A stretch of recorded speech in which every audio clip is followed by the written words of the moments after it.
After I woke up, I could just look down and my hoodie was I had a hoodie on at the time. And it was like you got a knife and you just sliced it into bits. It was just absolute bits. And I could see all the blood on it and it was just streaming off my face.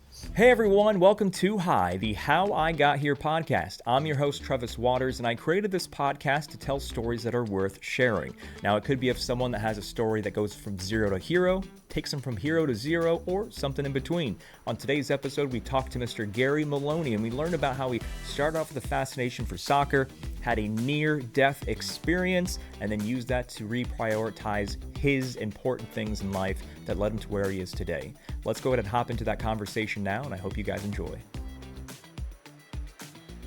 Hey guys, it's me, Trevis, with the How I Got Here podcast. Today we have episode 9, and joining us on the show, we have Mr. Gary Moloney. Now, if someone may have not heard you by name or recognize you by face, let's quickly start off with right now, August 2025, as of this recording.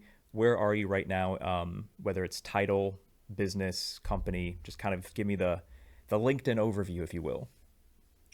Yeah, so at the minute, Travis, I'm working on a new project to essentially give gambling awareness talks, I guess you would call them, to sports clubs, colleges, businesses, and so on, just to kind of, I guess, educate people on a few things. First off, in terms of how the actual industry works.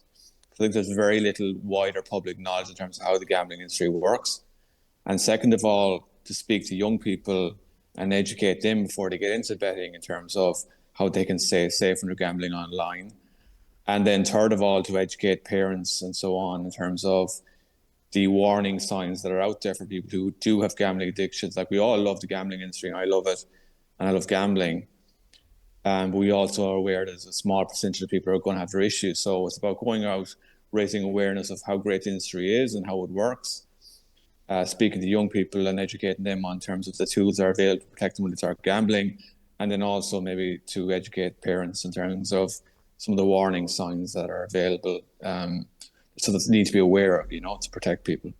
Oh, and you said earlier that this venture, essentially on the responsible gambling front, is it a live product right now? Is it something you're still working on? It's the first is September 2nd is the first talk, so it's going to be an autumn winter. It's going to be looking very busy and looking very good. So there's a lot of demand out there for this, Trevis. So I started this recently, and it's like there's a lot of demand out there for this from sports clubs, colleges, schools, and so on. Yeah. So now what I like to do, how I like to start off these episodes is I like to have you go back in your earliest possible memory, whether you're, age 4, age 5, or maybe this memory didn't kick in until, early teenage years. But the first time that you can remember you knowing or having an idea of what you wanted to be when you grow up. So how old were you? What was the very first idea that you remember of, when I'm older, when I grow up, this is what I want to do? That's a great question, Travis. I think I couldn't give you the exact age or whatever it was, but I remember being very, very young and watching Premier League soccer on the TV and not really understanding what league it was or knowing anything about it. But I remember Saturday seeing these Premier League games on television and being fascinated by it. I would have been probably, I don't know, 7 or 8 or whatever the age was, but that would be one of my earliest memories, and not really connecting the dots in terms of what that meant later on, but just really being fascinated by the what I was seeing. And then, if that's the earliest memory, when do you remember that not being anymore what you wanted to do or what you wanted to be when you grow up? When was like the next memory log of, no, that's not gonna be my life. I instead want to do A, B, C, or X, Y, Z. You know what, Travis? I don't ever remember having that memory. Now, there was a disconnect, we'll say, from when you're 7, 8, whatever it was. Maybe for a couple of years you drift off into, and don't really focus on it again. But even since I was, I don't know, 11, 12, whatever it was, I was obsessed with Manchester United. So from that age onwards, it was just, there was never a time when I didn't love sport, I didn't love soccer, didn't want to be involved in it. Used to play it at school and so on. So there was actually never really a time when I drifted too far away from it. As soon as I started supporting, Man United and things like that when I was younger, from that time onwards, I just loved sport and didn't drift too far away from it, if that makes sense. Yeah, no, I got you. So it's always been soccer, football. Sorry, from Mm. there. I mean, interchangeable. But Mm. so from an early age, it's always been the essentially part of the focus of the mindset. So now let's kind of advance a little bit to we're finishing up school. There's the potential to go to university or extended education. Is it still at this point revolving around sports? Like what were you seeking when you were kind of in Yeah, that time so I period? guess my journey was a very I went a roundabout journey. So Travis, so when I was, I guess, about 15, 16, when I was in school, high school, you call it in the US. I mean, I used to have no interest in school whatsoever. So what I used to do was I used to skip school and I used to go into town and I used to go to the bookies. So we'd have a real old style bookies back then. And you'd used to be able to go in at 16, 15, 16 with your school uniform and place bets. It wasn't very strict back in the day. And I used to skip school all the time. Once 1 o'clock came, and I go downtown, I go to the bookies and start placing bets on the Premier League games for the weekend, on horse racing, whatever it was. So that's all I was interested in. I had zero interest in school once again, to about like maybe 15 or 16 onwards. And I was always in trouble, obviously, from skipping school and so on. So yeah, I had very little interest in school at that stage. So came to about 19 and just before my exams, and I was on a 2 week suspension. So I was suspended from school for 2 weeks. So wasn't allowed back in, and I just left school then at that stage. I just decided, listen, I've enough of this. I thought I knew better. So with the mindset of, like you said, you're this isn't for me. I have no interest in this, and you're kind of you see, like you said, skipping school around the 15, 16. Did that continue on to 17 to 18 to 19? Yes.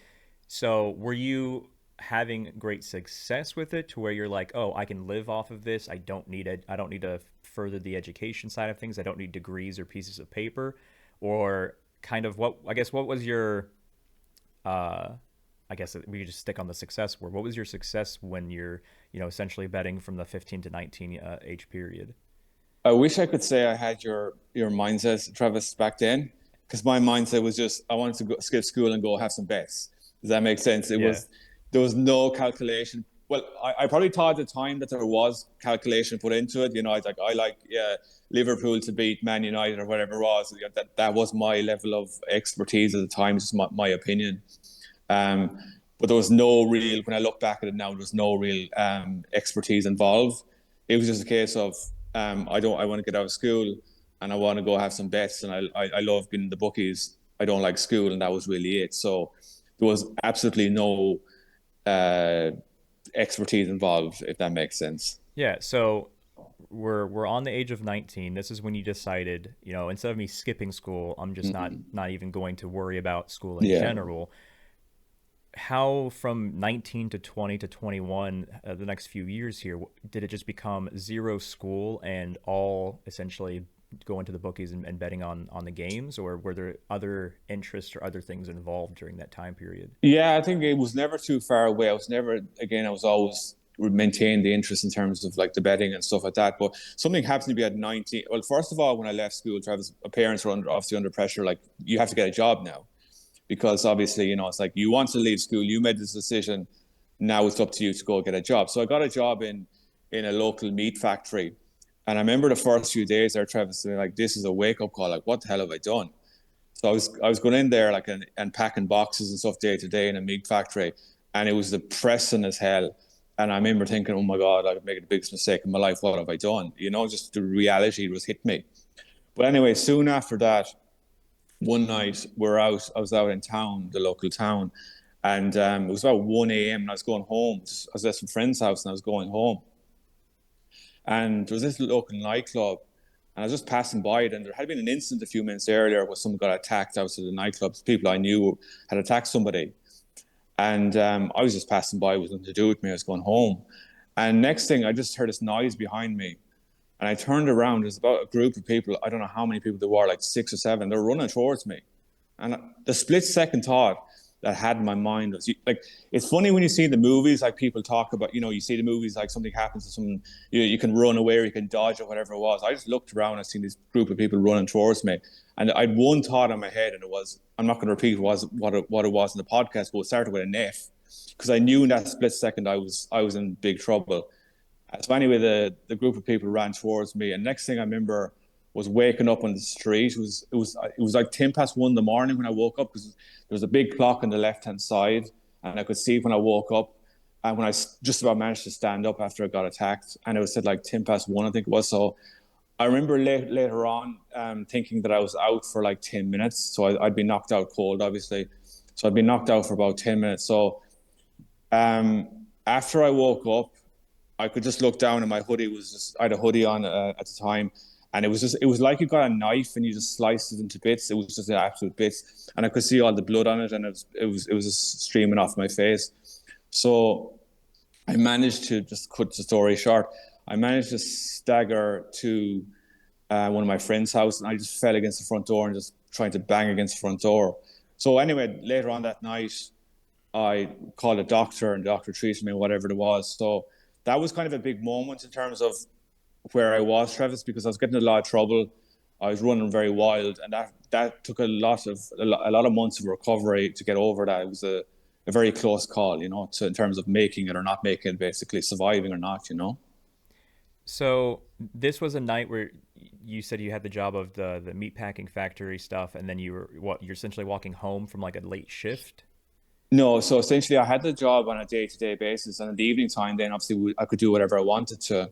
So the evening time and nighttime, we'd go out and just spend time with friends in the local town where the meat factory was. But this night, it was just a random night, just going home after spending time with my friends, and I just was wrong place, wrong time. And then this group of people that eventually attacked you, did you know any of them? Did they know you? Yeah, I knew a couple of them. I guess I don't know. I didn't know exactly how many people attacked me. I knew when I turned around for that split second, I knew about 2 to 3 of them, just looking at them, and the rest I didn't know. Just blurs. I mean, it happened so fast. But I did know at least 2 to 3 of those people. Yeah. So was it essentially just because you walked past them? Like it wasn't any like preconceived notion of this is what they wanted to do prior to you walking past them. It's just they saw you and like, hey, let's just go jump that guy. It was because their friend who got attacked earlier on, I was friends with someone who attacked their friend. Did that make sense? So they come out of the nightclub looking for the guy or whatever it was, and they obviously didn't see him. He was gone. So then they saw me, and I was in the closest thing to the guy, if that makes sense. Man, so what was that recovery period like? Because I mean, so I know you Yeah. said you woke up and you had the blood dripping from your face all over your hoodie and everything, but I mean, was it just them, kicking and punching? Were there like knives involved? Like were you cut? Like what was the extent of that? Like you waking up and just blood everywhere. As far like the last memory I have was them running towards me. Yeah. I presuming that it was kicks and punches, because when I woke up, I would say the word, I was in bits. I could barely stand up, and even when I tried to get to my friend's house, like I fell a few times. I could barely walk. Could hardly walk. Um, so obviously I was knocked unconscious at the time as well. So I presume there was kicks and punches. So how long? I mean, I understand the severity of it, but like, how long were you essentially recovering for? Was it maybe like a few days, a few weeks, or? No. So first of all, the night of itself, all I remember of the night itself when I got to my friend's house was waking up I woke up 4 or 5 times, I think, and just getting sick. So whatever it is when you're attacked, whatever it does to your internal organs, I just kept waking up I don't know how often, an hour, every 2 hours, just to get sick, go back to sleep, wake up, get sick. That's the first thing I learned of when you get attacked, the effect it has on your body, whatever it is. I got sick, I think, at least 4 or 5 times that night, like really, really, really badly sick, like threw up. And then the next morning, the doctor had come that night to treat me, and I saw the doctor again the next day, because he was debating whether to send me, even the next day, whether to send him into hospital, like and things like that, for tests and stuff like that, because obviously I took so many blows to my head. So in terms of the recovery, 2 things. First is obviously the physical side of it, and then there's the mental side of it. Like the physical side took, I'd say, about 2 3 months in terms of dealing with. I mean, I couldn't walk. For the next week, I couldn't even barely walk. I was just in bed for the whole time. And then over time, you slowly but surely start to move around. You're like, my face was in absolute bits. I mean, you couldn't even recognize yourself. It was destroyed. So physical, I'd say it took about maybe a month to get properly up and about, and and mental would be, I wouldn't say mental's a tricky one. It's just you now and again you'd wake up middle of the night kind of with the kind of a nightmare, whatever you want to call it. But mental maybe a couple of months, and then you try to put it out of your mind. It's not the easiest thing in the world, but there's no point obviously as well, dragging it out as well in terms of like you try to get over it as soon as you can, basically. So mental wasn't too bad either. It was just the odd time you'd wake up and you have a dream or a nightmare, whatever you call it. You know what I mean? But it wasn't the worst, to be honest. The mental side, physical was a lot worse. So focusing more on the mental side, what you're saying earlier is your body's recovering, your mind's recovering, and then you're getting to a point where you're, from my understanding, what you're saying earlier, essentially reorganizing your priorities. Like, what am I doing with my life? And that stuff starts kind of coming to the forefront. So when you were kind of having this realization of I'm not doing anything with my life, maybe I need to start doing something, what kind of ideas or thoughts were circulating during that point? It's a great question. So first off, I think the impact that the attack had on me was, to your point, was to slow down. So it's like we were doing whatever we wanted, basically, hanging around with friends, like just causing trouble, whatever it was. And that kind of stopped because it's like, first of all, you have to recover physically, and then you have the mental side of it as well. So that's kind of to say, listen, I need to be a bit more careful what I'm doing here. I can't be just, running around doing whatever we want, because this is a wake up call. That's the first thing, I guess, getting in trouble stopped. And then the second thing, to your point about, well, what do I want to do? So then I got a job in a building site soon after, because it's like, well, maybe that would be a good career to start working the building site. So I got a job. I was about 20, going on maybe about 20 or thereabouts, and I got a job in the building site. Did that for about 2.5 to 3 years until I was about 23, and then the recession hit. I think it was 2008 at the time when the recession hit. So I lost my job at 23. So I had started on a path to Trevis after getting attacked, and then it's like, well, to try the building site side of things. Working the building site and buildings and stuff like that. So, well, this might be good to get into this. And I started getting into that, and I was going pretty well for a couple of years. And then the recession hit in 2008, so I lost my job. So that's kind of next stage of the progression. So you are you're revamping your mindset, your priorities, your life. You're like, all right, I need to do something. You get the job. You're doing this for a few years, and it's actually, things are working out. Things are looking up. And then recession, lose the job. Does your mindset slip back into, well, I tried, clearly it wasn't meant for me to actually do something with my life, let me go back to what I was doing before? Or was it you got a little taste of the progression of decision making, and now you're like, all right, well, I'm not going to stop here? Which angle were you kind of going in at that point? Yeah, I was kind of lost, to be honest, Travis. And one thing I noticed about when I left school and I was getting into trouble is, it's so easy to see how people slip into kind of getting into trouble, because it's like you're looking for excitement. And what I found is that it's so easy to find that excitement if you don't have a structure in place. If you're not in school, not in college, you don't have a career, it's so easy to find that, 'cause you're looking for excitement when you're young. And obviously that can progress to when you get older, you're looking to get paid and to make ways of making money. It's how you get more serious. So I found that a fascinating insight into how you can get into that lifestyle, of getting into trouble and so on. But to answer your question then, I was just totally lost. I didn't know what to do. So I was lying in bed eventually then one night. It was about 12 o'clock at night, roughly speaking, or could have been a bit more. And I was just thinking the exact same thing, like, what am I going to do now? Just thinking that to myself. And I had this thought that came to mind, is like, go back to school. And I thought, that's crazy. Like, I'm 23. You can't, like, this is high school now. I'm like our version of high school in the US. So this thought came to my head, or this voice, whatever you want to call it, said, go back to school. Because I asked the question when I was thinking to myself, like, what am I going to do now? And this voice, this thought came to me, said, go back to school. So I didn't really think anything more of it over the next few days. Now, I'd always regretted leaving school, Travis, because it's like, it always was a big regret. I was the only one in my family who left school early. And I realized as soon as I left school, when I started working in the meat factory, that I made a big mistake. So anyway, I had that night passed, and I didn't really think anything more of it. But one thing led to another, and I ended up being able to. Well, actually, soon after that, what happened was a very random thing. My mom was doing this a computer course, just a very basic like computer skills course, and she said to me, "Why don't you come and do this computer course with me? Like, you're doing nothing else anyway. You've no job, you've no exams, you've no school, whatever it is. Just come and do this with me." So I said, "Okay, I might as well. I'm doing nothing else anyway." So I started that with her, and I got speaking to the woman who was running that course, and I said to her about my not dream or this thought I had about going back to school. I thought, this is very strange. I don't know where this came from.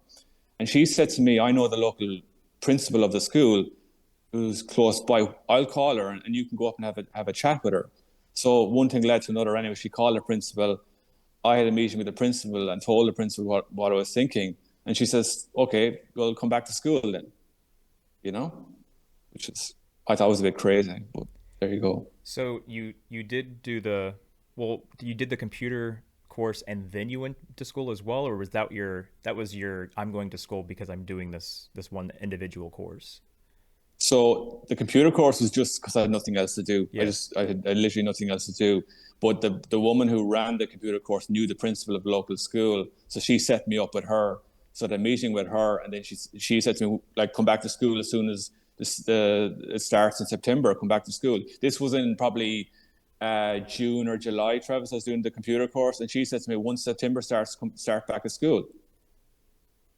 And then you're like, okay, well, that's kind of what I was thinking about anyway. So then you got to that point. Now, how many years between the recession, you lose your job at the meatpacking factory, to your next, I guess, job? So kind of how many years was in between? I know you said you took that course and then you started going back to school, but how many years did it take you to get your next occupation? So about 30, I graduated from NUIG in Galway with my master's degree in marketing. So you would have been 23 to 25 in school, and then obviously I did my 5 years in college. So about 30, I graduated from college with my master's degree. So at 23, I had no job, I had no exams. I know we call it a leaving cert in Ireland. You would call it probably a GED. I'm not sure what call it in the US. But at 23, I had nothing, and by 30, I came out of college with my master's degree. So what was it with you wanting to go and get the master's degree in marketing? What did you have in mind as I want to go after this specific degree because I want to do this? What was this? I guess it was just the creativity side of the marketing that really attracted me to it. Um, I wasn't really, focused on, accounting. I wasn't really great at maths, didn't like maths. So it's pretty an easy decision for me to make to go into the marketing side of things. Yeah, so it was essentially the one thing that you didn't despise. It's the one class that you actually had Exactly. interest in. Yeah, that makes Yeah. sense. So you get the master's in marketing. Uh, are there any internships, or is there anything you do right out of school that where your master's degree is essentially applied to that role? Well, everybody was telling me that I'd be very good in sales, so I should go into sales. But I was very really interested in gambling industry. So what I did was I said, "Listen, I'll give sales a go for a bit." So I worked in BMW for a while selling cars. And even though I had no experience whatsoever in selling cars or car sales and full stop, I actually did really well at it. I was one of their best salespeople. So I did a training program with them for a couple of months and started selling cars then. So I did that for about, I would say, about a year or less, Travis, the car sales. But then when I was there one day in the car lot, and I was like, "What am I doing?" I was like, "I've no interest whatever in cars. I'm making about 60 or 70 thousand euros a year. So it's making pretty decent money, straight out of college. Even bear in mind I was 30, but I was just out of college. So I was doing that, doing really well, but I didn't like it. It's like I have no interest in cars, and what am I doing here? So I decided to leave soon after and just try and get into the gambling industry. So it wasn't necessarily 100% of I want to get back into gambling like you did prior to um, the near death experience, but you knew that it wasn't just gambling that excited you. It was actually the industry as a whole. Like, well, I have a master's degree. Let me see how I can Mm. blend my two interests together. So, what was the first role of you in the gambling industry, marketing related, or essentially No. did you just take what opportunity you could get? Yes. So even though you had a master's degree and you thought, "Oh, this is amazing, I have a master's degree." Well, if you live in a a well-developed country like Ireland, most people have at least a bachelor's, and a lot of people have master's degrees. So it didn't really mean a lot in terms of getting into the industry. So what I did was I took anything I could get, Trevis. So I applied for everything and anything in the industry. So I got a job for a company called Boyle Sports here in Ireland, and for them in customer service, which is the best place to start for anybody. It's an amazing place to start, in hindsight. So I got a job from them in a place called Dundalk, and I started off training during the day, working in customer service. Problem was that I didn't have a whole lot of money at the time, and I just moved up there. So I'd sleep in my car for a few weeks while I was doing my training during the day. If I was looking for a place, and obviously money was very tight. So while it was tough, I just loved the fact that I had got into the industry. So I started off working customer service there. It was on a maternity leave contract for a few months. So started off during the days during training, and later then I progressed to working nights. So they had me on nights then once I had my training finished, taking calls was basically the main. You take calls, you place bets for customers over the phone and so on, So how long were this particular company that kind of started your time in the sports betting industry? How long did you stay there, and did you essentially move up the ranks, or did you kind of stay in the customer service part? So what I did was, my approach when I went in there was like, first of all, this is going to get me into the industry. So I did. And I used that then to get to another company I spent a few months there, and it allowed me to get into the industry. So then I got a job at Betdaq, a company called Betdaq in Dublin, in an operations role. So basically, it was a stepping stone to get into something better, which I managed to get into Betdaq in Dublin, and I did operations executive role, which I did for the next just over 2 years. So recap how many years or months, if it wasn't a year, did you spend in that customer service role before you went to the operations I side? would say about 5 months. Okay. Yeah, 5 months. Yeah, And because you and had that obviously, experience, yes, the next company says, "All right, you've been in the space, you know the space. Even though you yes, have a master's, it's more important that you got your feet wet. Now let's bump you up here to this operation opportunity." yes, Okay. exactly, exactly. And so I know you said originally that you went to school to get the master's because that is more of what you had interest in for the on the marketing side. Did you feel like you were applying any No, part of that to the operations, or were they completely separate? I would say completely separate, Travis. And again, when I got to Betech, that was my long-term plan, was to use my marketing, and again, that was another stepping stone. So while I was at Betech, this role came up as a marketing role, and I was keeping an eye out for all these roles, that would come up. So I went for that role. This is probably about a year and a half into it, or maybe more. And I said, this is my big break. I'm surely going to get this, because I have my master's degree in marketing. They know I love marketing. They know I've done my time as an operation executive. This is perfect. So I went for that role, and I didn't get it. And I was really, really disappointed. And the reason I didn't get it is because somebody in the wider group, because Betag was part of a bigger group, and somebody was coming back from, I think it was Malta or Gibraltar, to Dublin, and she had marketing experience, which I didn't. So she was given the role. And once that happened, then I made my mind up. I'm not staying here any longer. This is unacceptable to me. Like, like, it had been great in terms of I really enjoyed it, and I'd learned so much in terms of the operation side of things.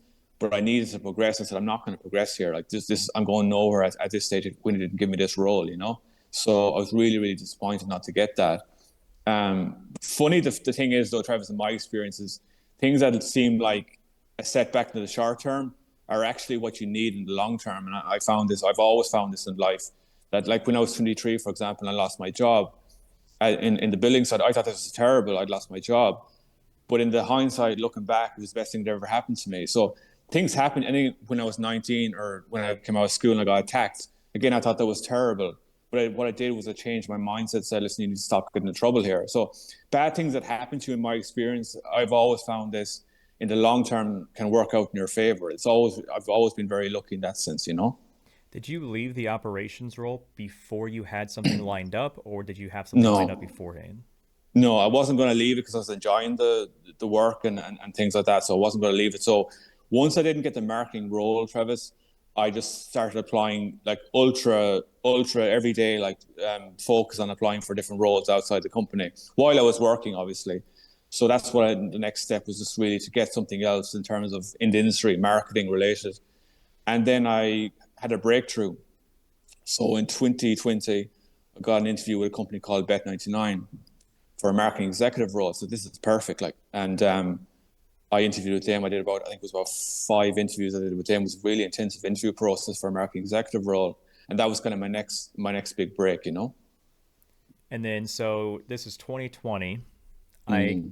I assume this is before the world shut down, before all of the sports went kaput because of COVID. Mm. So did that essentially? You're on cloud nine. You're in the industry you want to be in. You're in a role that makes sense for what you always wanted to do, and then.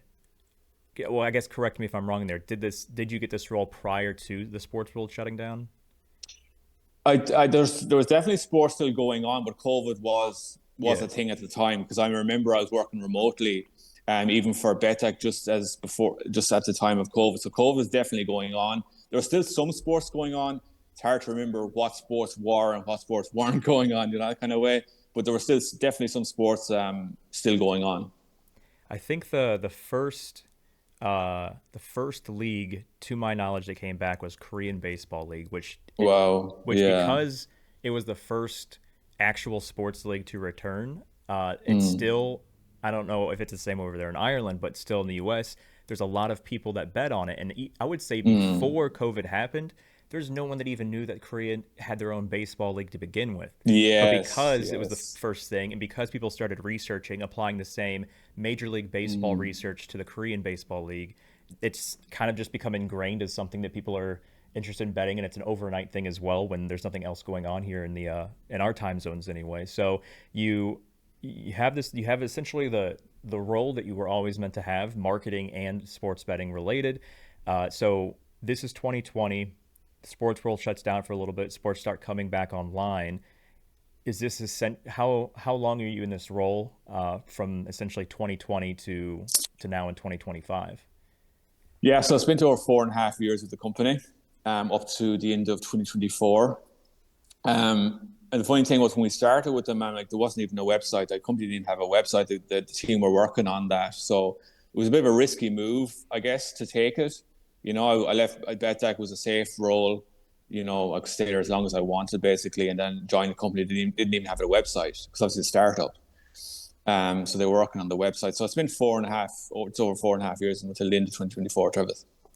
And so from that point to where you are now, did are you is it I guess what scenarios happened to have you go from this job is what I've always wanted to have, 4.5 years marketing plus gambling, to, you know what, I was put on this earth to do bigger and better things. Let me now shift my entire focus to creating a much needed responsible gambling focused entity.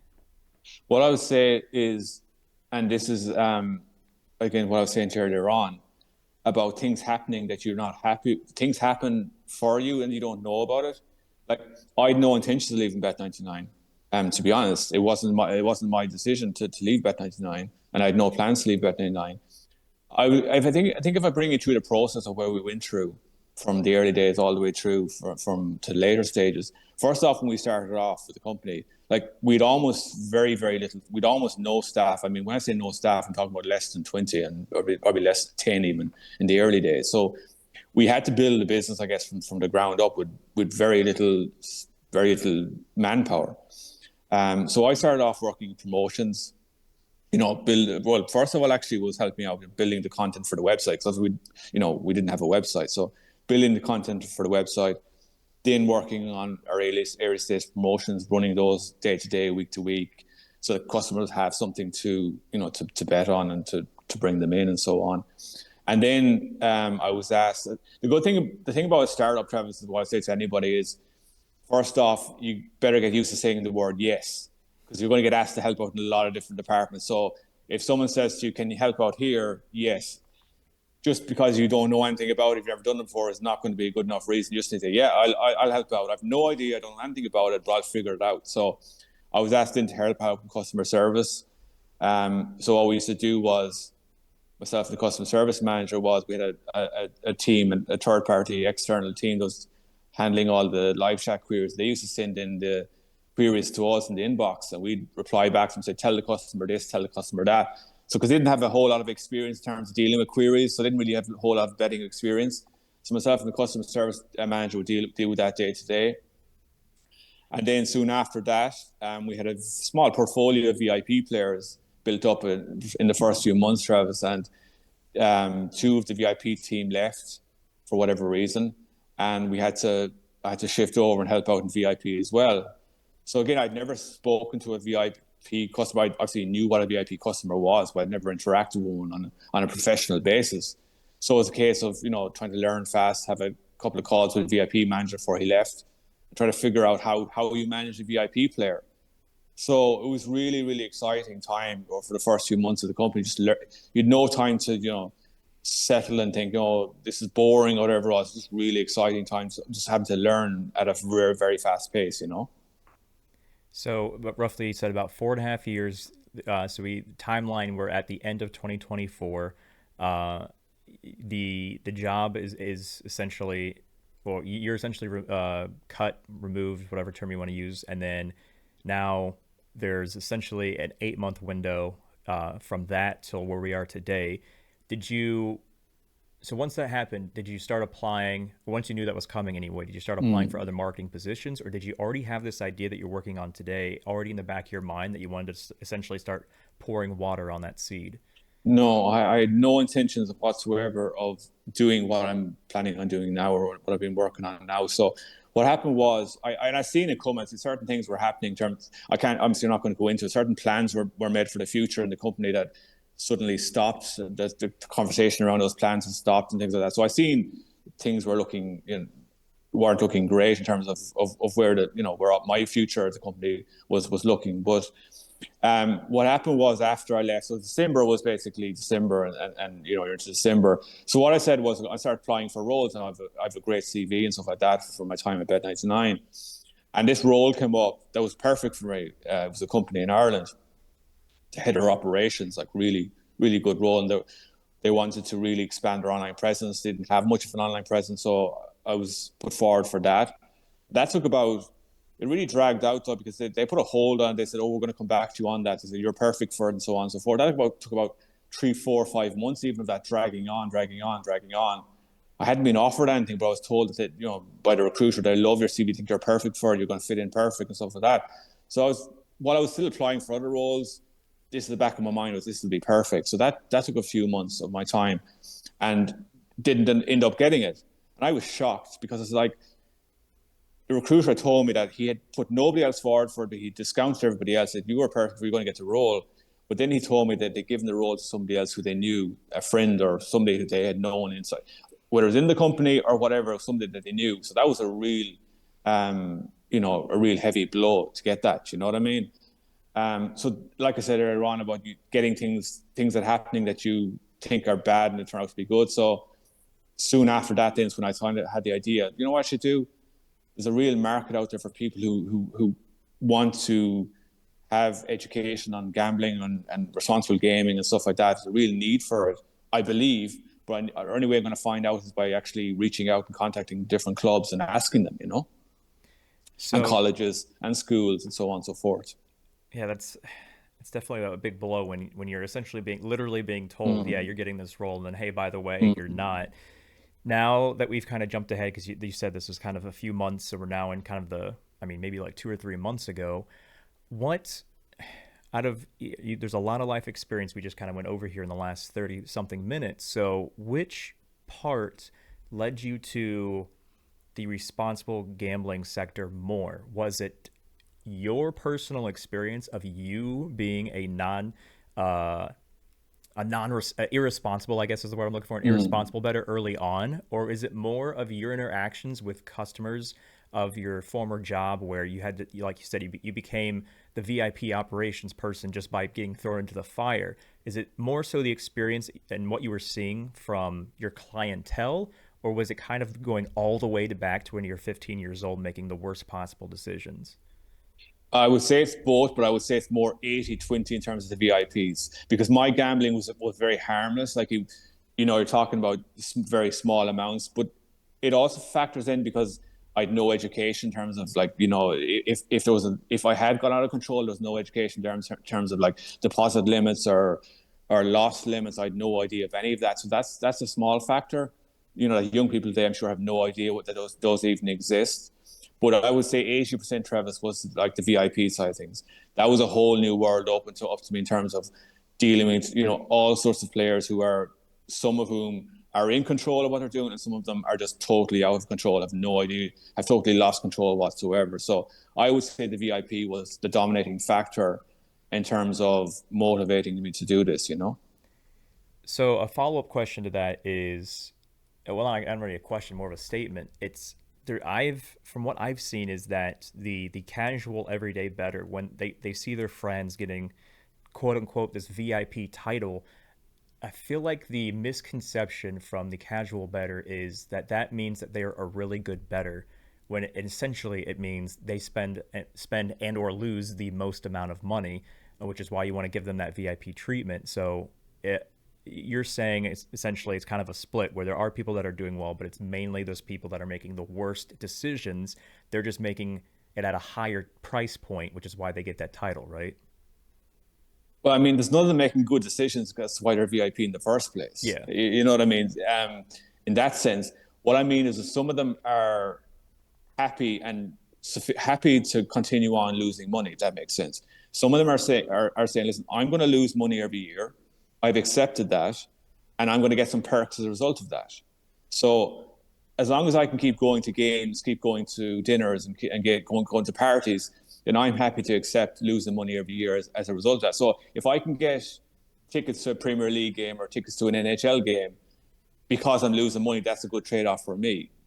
Other players just don't even care about any of the perks. They're just out of control, completely out of control, and their day to day is dominated with, I'm in an absolute mess. How do I get out of this mess? Oh, I'll bet more money to get out of this mess, and I'll get deeper in a deeper hole. So that's what I mean by some people are in control and some are out of control. Yeah. Some are, there's none of them really you could say in control as such, but some of them have accepted and are happy. And like, that's the thing I think the media doesn't get, Travis. The media thinks that, for example, if you said to the media, like, some guy's losing 50 grand a year and he's happy, they wouldn't understand that. They wouldn't be able to grasp that he's happy, because they'd say, well, he's a problem gambler. How could he be happy? His life's a mess.